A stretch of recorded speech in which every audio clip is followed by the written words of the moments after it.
He told me never to come back, and I got on TMZ, Inside Edition called. It was fun. It was one of those moments that was just like, you just had to do what you had to do, and we did it for a day.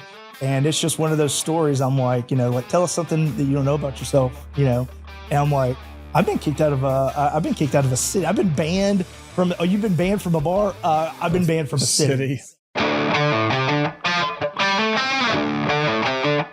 Welcome to The Decision from Nashville EO, where you will hear the rest of the story after tough decisions were made by entrepreneurs who faced adversity and lived to tell about it.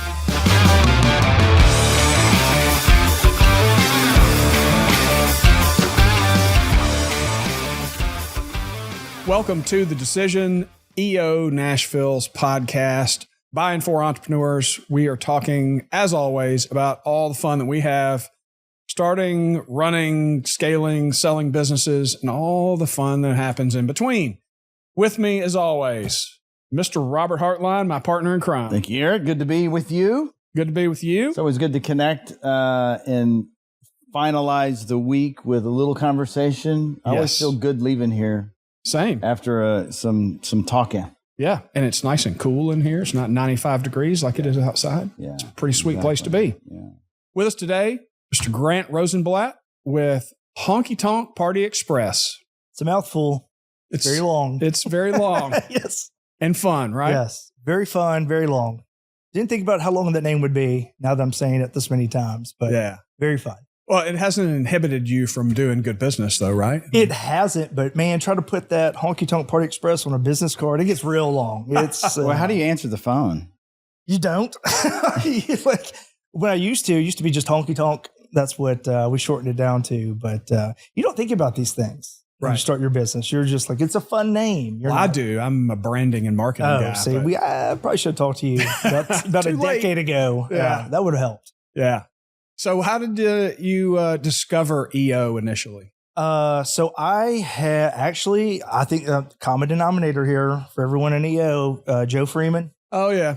Right. I feel like, what is he, like Kevin Bacon, 3 degrees of separation from everyone in Nashville. But there was a company I was actually with when he came on board as an investor.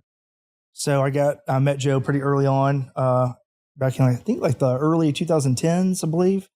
And just through what we were doing with that company, he, asked we should look at EO and talk about that stuff. And just through him, I got introduced to EO and I had a slew of friends that were joining or already in it. And so I've known about EO for well over, 7, 8, 9 years now. So, and I actually, funny story, I did join EO, got accepted when COVID hit. And I was that class, the pledge class, forum class. I don't know what they call them. I don't know. Class. We'll go, fraternity class. I don't know, old fraternity guy here. And when COVID hit, it was like, what do you do? I'm in the party bus business, tourism business, didn't really have any of that going on during COVID. So I actually withdrew my EO membership at the time. And then ended up joining about a year and a half to 2 years ago. So how did that all play out? What went through your head as you were experiencing the dreaded COVID?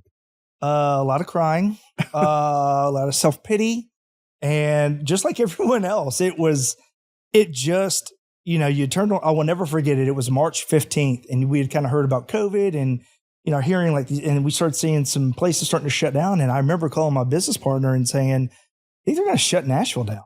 But everyone remembers Nashville. We were slammed. We were banging, and we were out just one day and a few businesses had started to close just voluntarily. And I just remember seeing the news like Mayor Nashville shuts down Nashville. And at that point you were like, is this forever? Is this a month? Is this 2 weeks? Yeah. Now we were all told 2 weeks to, flatten the curve or whatever that was. But at that point in time, I mean, we obliged and we shut down like everyone else. But at that time, the first shutdown, we had no clue. It was scary. Not only just for COVID, but do you have a business anymore? And you just start kind of scratching your head. I mean, I think I was in the boat with everyone saying no one knew what was going on. Right. And you've got all these expenses that are not going to go away. Oh, and man. it was expenses. We had just re-upped on our insurance, so we're locked in on insurance. That can't be cheap for a business like yours. There are 3 insurance companies in this entire universe that will insure what we do.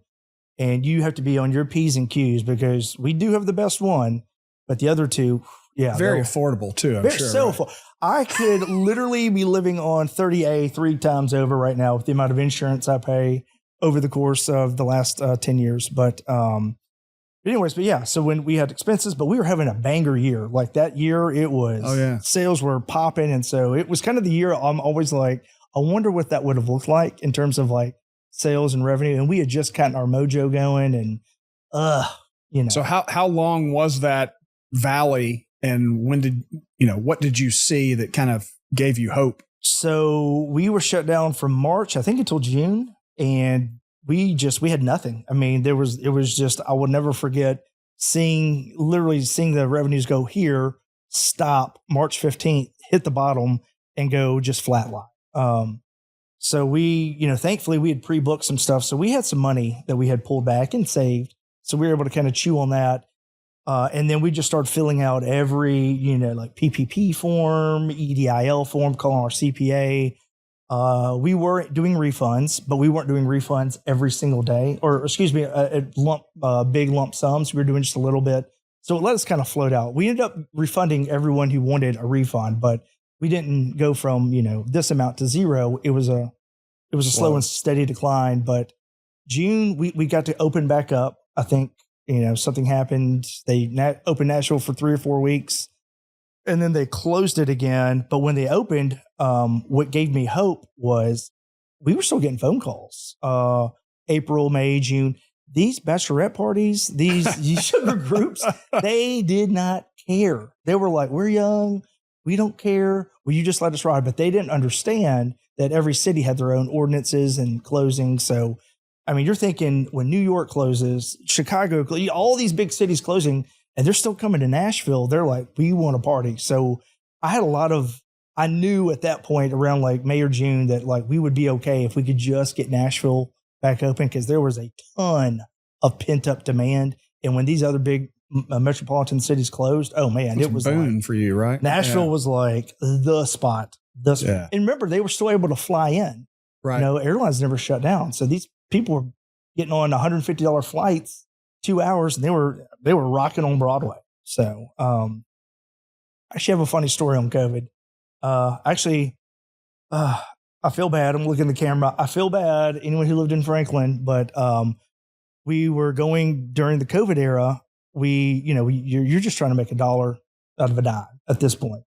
And I looked at our numbers, was like, I don't want to let go of anyone. And we didn't. We never fired anyone during COVID, but I had to make just enough so I can get a little bit of payroll and insurance money out. So I was with a buddy, and this is right, I think the second time Nashville got shut down, I'm almost positive. And my buddy was like, hey man, I don't know about you, but there's a bar in Williamson County called Tin Roof 2, and it's wide open. And everybody was going down there. So the way they shut COVID down was Davidson County was closed, but you would literally cross that imaginary line. It was wide open. Right. And one of my buddies was like, why don't you just run buses in Franklin? And I'm like, hell no, we crazy? I'm not going to do that. Well, that was on Monday. So I get going out on a Wednesday with, a little bourbon drinking with my friends. And I don't know if it was the bourbon or maybe I just had enough, but I was like, we're going to Franklin. And they were like, you kidding me? I'm like, we're going to Franklin. So we actually ran party buses in Franklin on I think it was a Saturday.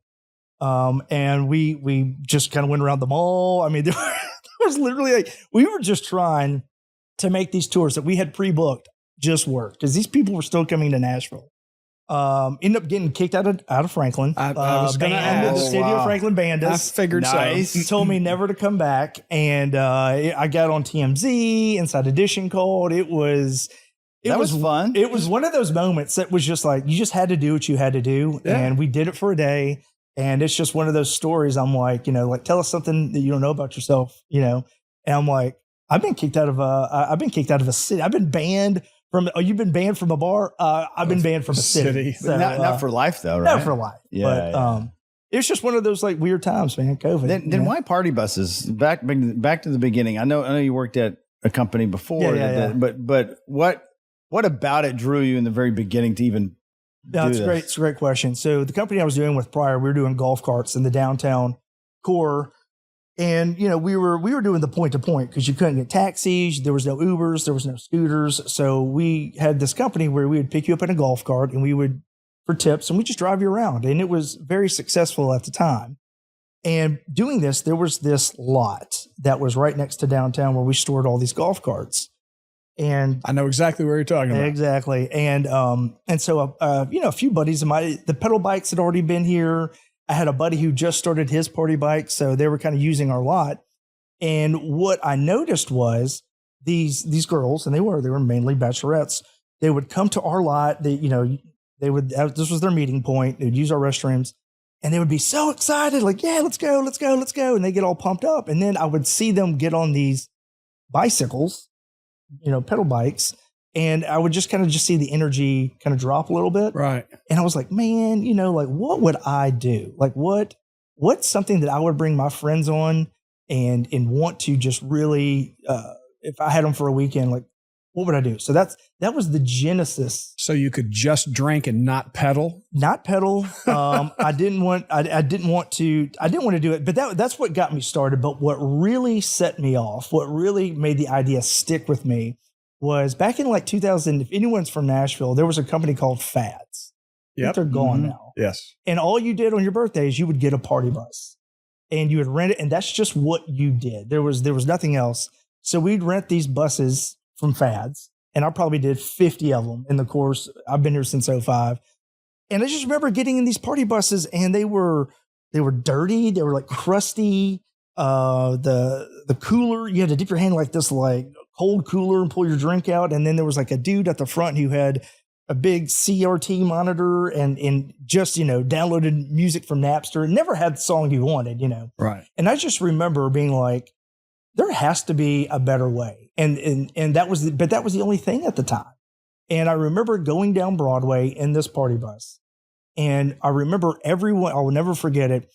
I forget what birthday party, but everyone was they had the window down and they were all trying to put their arms out and wave at people. In my head, I'm like, why not just take the windows out? Or why not just blow the roof off and just let these people do what they're trying to tell you to do, which is they want to interact with the crowd.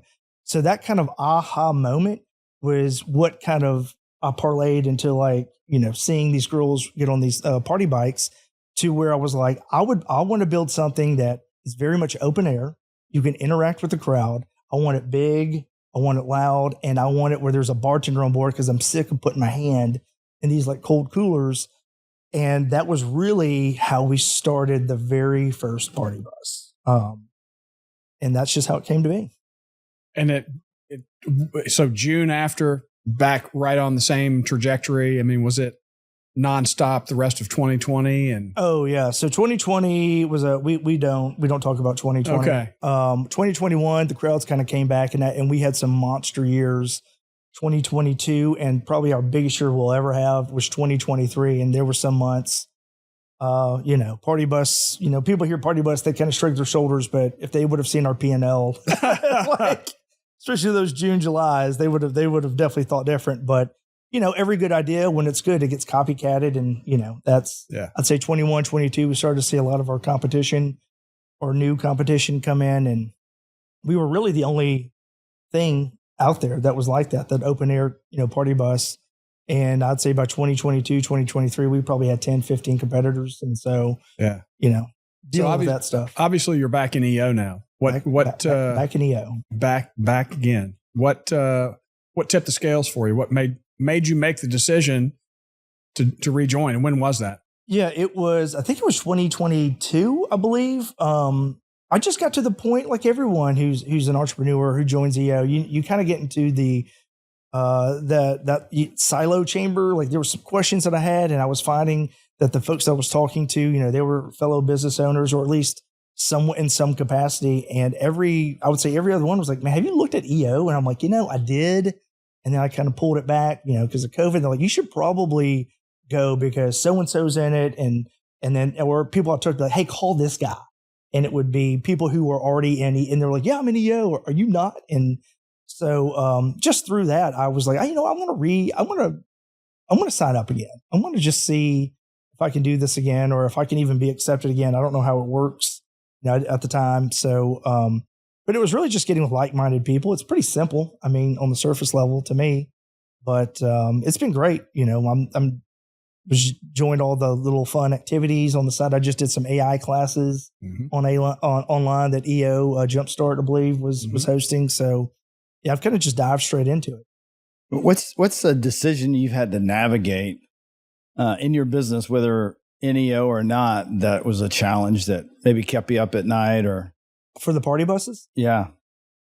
I mean, it's probably what everyone hears when you think of party bus. It's the challenges from the city have been, there's always been challenging. And it kept me up at night, not because I didn't think that regulations were coming. In every industry that's not regulated, you have to put guardrails up. But I'm not against it. I just think I was against the way that the city that I loved, and I moved here in 2005, it felt like it had turned against me. And it was very hard for me to accept why these new regulations were being put on our industry, but not just put on, but how just intense they were. And they were the way the city went about it. It was not, to me, in a fair way. It was very one-sided and we just don't like what you do. So therefore, we're going to put all these rules, excessive rules, things that didn't even really apply to us on there. And it really upset me from a Nashville resident. And two, from a business owner, because the biggest crime that I ever committed was being successful. And the city, I could not figure out, like, this is great. Like, we're entertaining folks, like, we're in a safe way, and we're making money, and I'm employing people locally, keeping money in Nashville. So it really kept me up at night, because I did not understand the reasoning for it until, you just go through it and you just realize that sometimes people just don't like what you do. And, when you don't hold all the cards, you can, some things are just out of your control. Something that I noticed, because I used to hear people complain about I'm sure you did. The woo-woo, right? I'm sure you did. And I don't know what bar it is. There's a bar downtown on Broadway. It's got a window where you can sit at the table. It's right on Broadway. So you can see all the shenanigans on Broadway. You mean there's a bar on Broadway you can sit and see? It's not a bar. It's a restaurant. It's a Broadway restaurant. Brew House or no? Was it Merchants or was it? It's near 5th and Broad. Okay. Anyway, long story short, I was sitting with a bunch of friends just watching all the shenanigans and hearing all the buses and just like really feeling the energy that you get after hearing somebody scream at the top of their lungs off of a bus, and you're like, wait a minute. I may be frustrated maybe hearing this yelling, but I'm like, this person came from Nebraska. Yeah. And they're like thinking Nashville is the bomb and this having the time of their lives. Right. And it is kind of, it's energizing to hear it.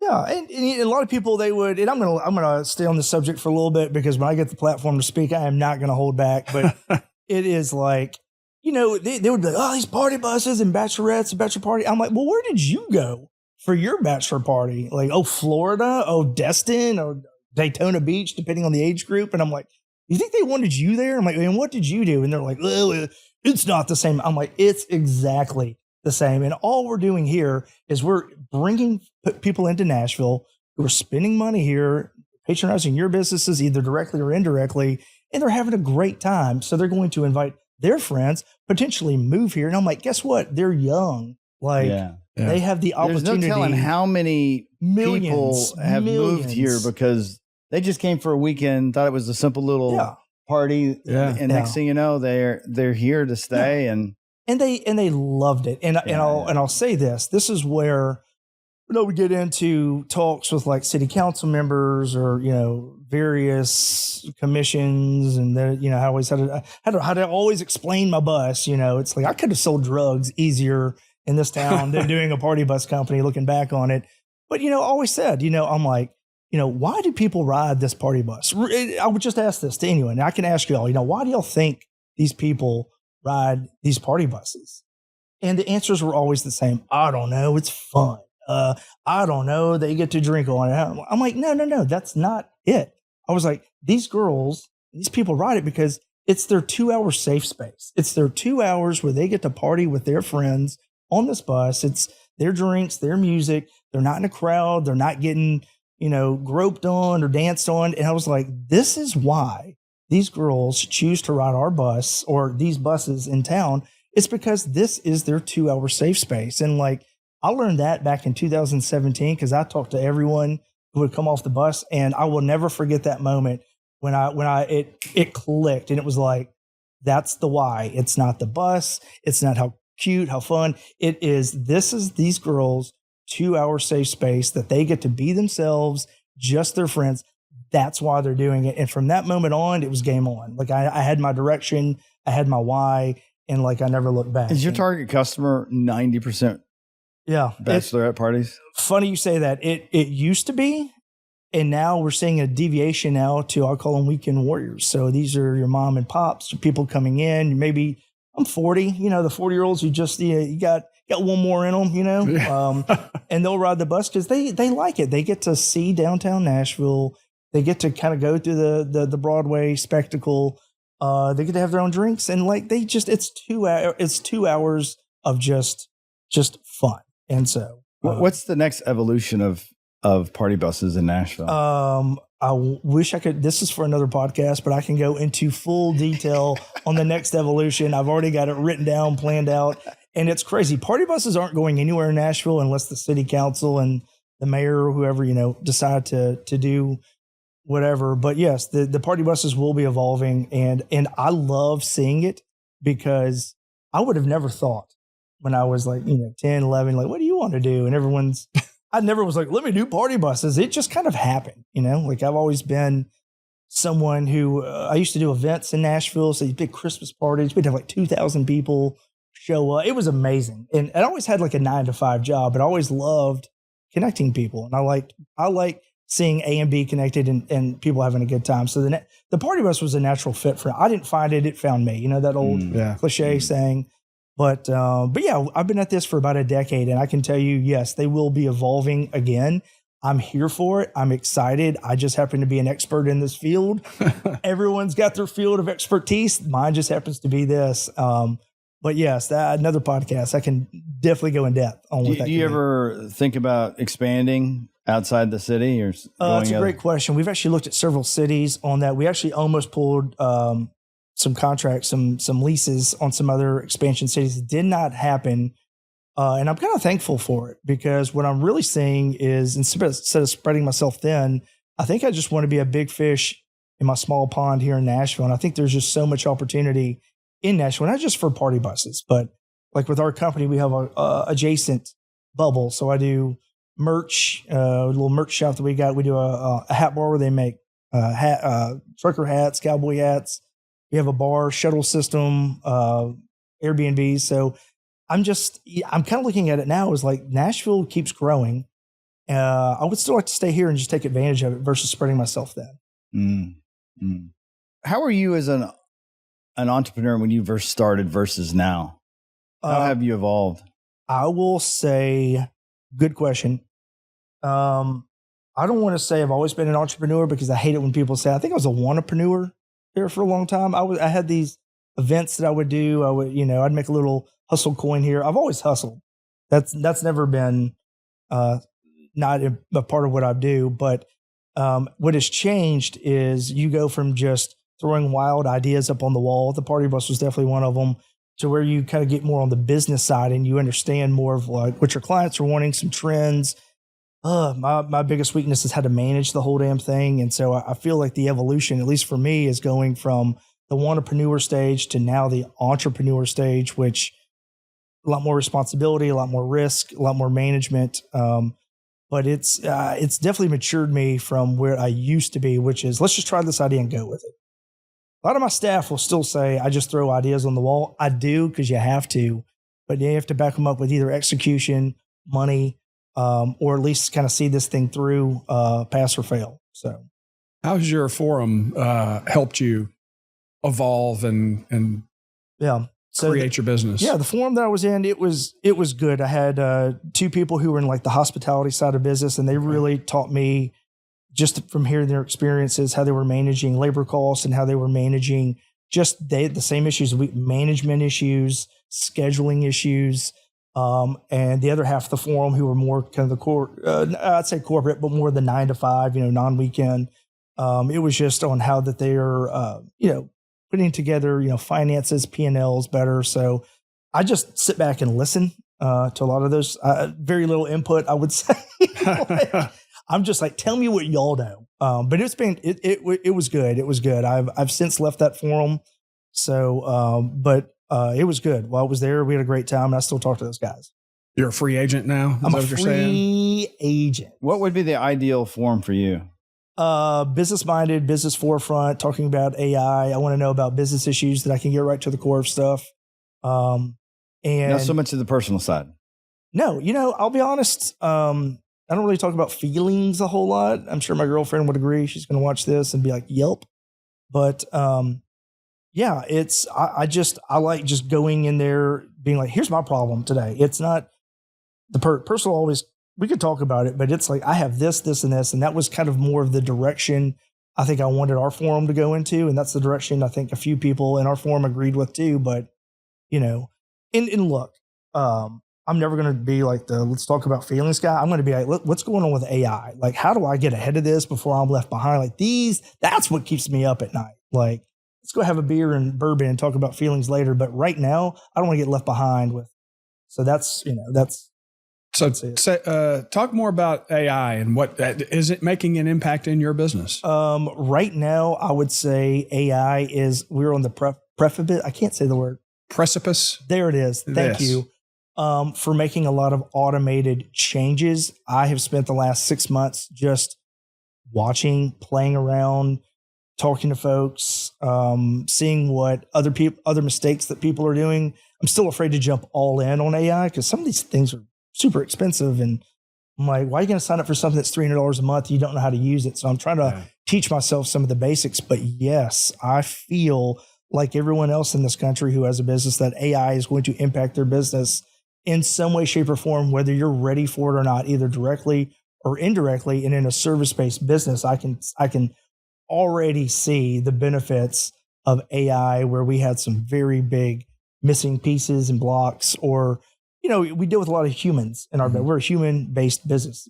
Someone's got to drive the bus, bartend on the bus, answer the phone. So AI is absolutely going to be a game changer, and I am all in on ChatGPT and what's their agency stuff that's coming out of that.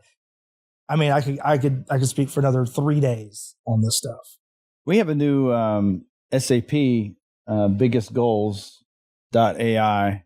Yeah, Micah. He just joined. I've been making introductions for him. It's just phenomenal, these AI employees that you can deploy. Yes. Very interesting process for people to go through to figure out how can you integrate that. Because I swear, every time I spend an hour in it, I'm realizing I need to spend 3 hours in it. And then whatever I learned today is like completely changing in 2 weeks, which I'm like, I don't even know where to start. Yes. Speaking of AI, there is a website that I got to recommend. It's promptcowboy.ai. So I think we're all a little bit lazy by nature. You type in your lazy prompt and it will spit out for you a professionally written prompt, which you can then go edit that. And it just accelerates because, prompt is everything with AI. Being a prompt engineer is where these, I feel like the kids are going now, is tell me how to prompt something. That's a weird word to say. Prompt it for me. Yep. Yeah. I mean, it makes all the difference in the world. And so sometimes what I'll do is I'll go between systems and use the same prompt and then figure out, okay, is it Claude? Is it Gemini? Is it ChatGPT that's going to give me the best result? Or I'll use Gemini Deep Research and create the ideas. Because deep research will do some amazing stuff. And then I can go use Claude to have it write a first draft for me, which I can then go and add my weird I'm sitting here thinking attitude. About my future forum mates sitting in a forum talking about my AI employees and bitching about them too. You know? Well, I mean, what's funny is there's a guy I follow called Gary V. I don't know if you know who that is. And I believe him. He's very high on the future is not going to be me and you in front of a camera. It's going to be your AI generated character or your AI generated employee. And they're going to speak on your behalf. They're going to be comedians, entertainers, influencers. And, I'm like, that is probably exactly what's going to happen with these AI generated people or things or videos now. So I can't even tell the difference even right now. Notebook LLM. Oh, yeah. It's amazing. Creates a podcast for you out of information that you feed into it. In fact, that's how I learned about Grant. Oh, really? I listened to, I'll share my podcast of you. Oh, wow. I am. Some of it's true. Some of it's made up. Well, that's funny is back in January when I learned about Notebook, I was feeding it all sorts of data to have a podcast on strategy, our numbers, kind of just trying to figure it was very interesting to hear realistic people talk about your business in a podcast form. And I listened several different versions, but I really did. I got a lot out of it. Just hearing it instead of just reading something or thinking about it myself. So I think it's great and it's amazing. And is that going to affect podcasts? Oh yeah. Well, I think we're going to be listening to our own personal podcasts specific to us.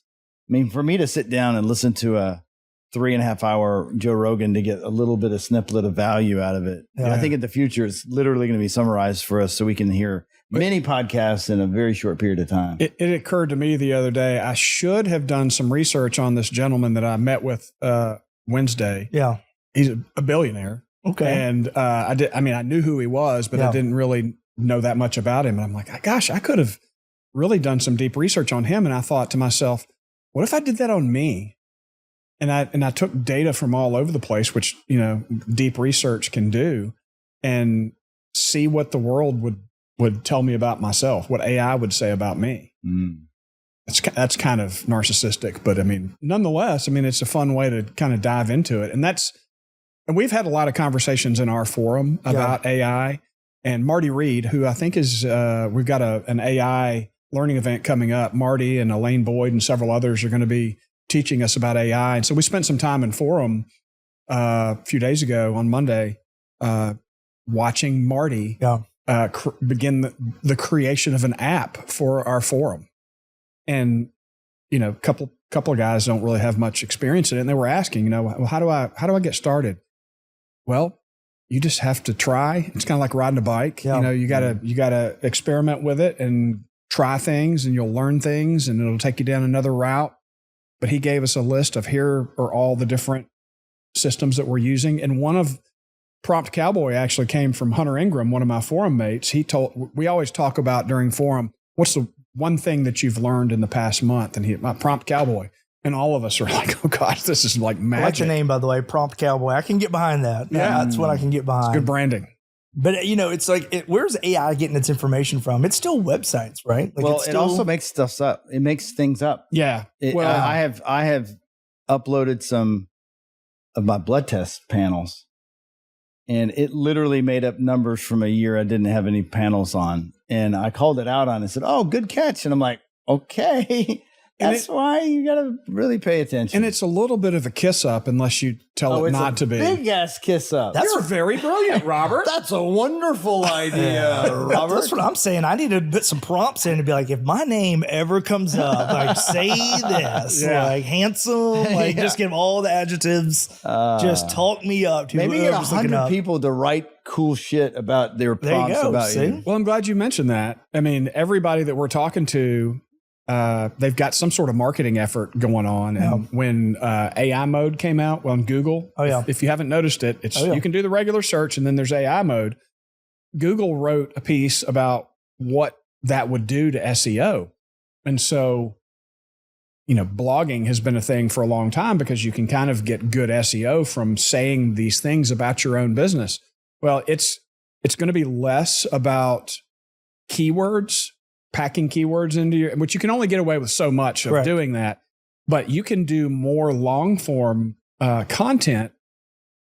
And one of my favorite books is They Ask You Answer. Yep. So everybody that's looking for a solution is going to come to your website and going, can they answer the questions that I have in my mind about the services that I want. Well, you can use those questions that everybody always asks you, answer them in long form. That's going to give you a better chance of showing up as a source of an AI query. Correct. I get into my business almost weekly and ask AI, like, what don't you know? Or what is a question that you have? And it's always, for the most part, it's all the same, but there's always one or two little things that it's picking up on. And I just put it in my FAQs, and people aren't using FAQs on their website. I'm like, I can't help you. Like, if you don't know the basis on how AI is going to work or find you, but that's. So I would assume you mentioned it earlier, I believe, that most of your clientele is 40-ish or younger, a lot of young bachelorettes. Yeah. How do they interact with you? How are they choosing to do business with you? Is it all anonymous via website? Are they calling you? A lot of the Gen Z, they don't call. So a lot of chat bots, a lot of texting, social media messages. Now they're still going to have to go online and physically book. We have not gotten that far advanced where they can just say, book me a party bus. But social media is definitely leading that younger trend. And then the AI, I mean, no one's going to go into Google and deep dive 2 or 3 pages down. They're just going to go to AI. If AI gives them what they want, which is 99% of what people are looking for, they'll go find it. Now you'll get that 1% who will go off the beaten path. But, that's what I'm saying. I just had a conversation with, these OTAs, these companies that, like a Groupon or TripAdvisor, they used to dominate because they could go on and they would just sit on your service and do all the SEO. Well, when you go into AI, you're like, what's the best party bus? Or like, what's the best restaurant in Nashville? And if you're not showing up, it doesn't matter what these third-party vendors are doing, trying to book your stuff. It's what your content says about your website and what AI thinks that your website or your service really is. So I feel like the power used to be with these other companies you were just trying to be like, I'll give you all this money, just promote me. Now it's like, no. Like we're the product, we're the service. And it's almost been a cultural shift with AI back. So now I'm honing in on just what's being said on my pages about us and just feeding the bots what they want. And I sound like a crazy person, but like, that's what you kind of have to be at this moment. You're right on. I mean, in marketing, we've had conversations with clients for years. Well, how detailed does my website need to be? How much content do I need to have on my website? It's more important now than ever. Correct. Because it's the one thing that you own. Yes. And it's a way for you to almost broadcast now with AI going and scraping everything. Yeah. What you do, how you do it, what problems you solve. It really, I think like you said, the power has shifted away from the Yelps and the TripAdvisors and all those. And many other platforms, we're kind of taking the power back, but at the same time, we're feeding this AI monster that who knows what it's going to do to us. Grant, thank you so much for joining us. I'll tell you one thing, those watching us, AI is not going to replace the need for entrepreneurs to connect. Entrepreneurs have a place to connect, eonashville.com. If you have a business doing $1 million or more in revenue and you're looking for a place to connect with 8 other people in a monthly form experience to grow and develop, make important decisions, please visit us at eonashville.com. Thanks for watching. Hope you have a good rest of your week. Thanks for listening to the Decision Podcast by Nashville EO. We'll see you again next time, and be sure to click subscribe to get future episodes.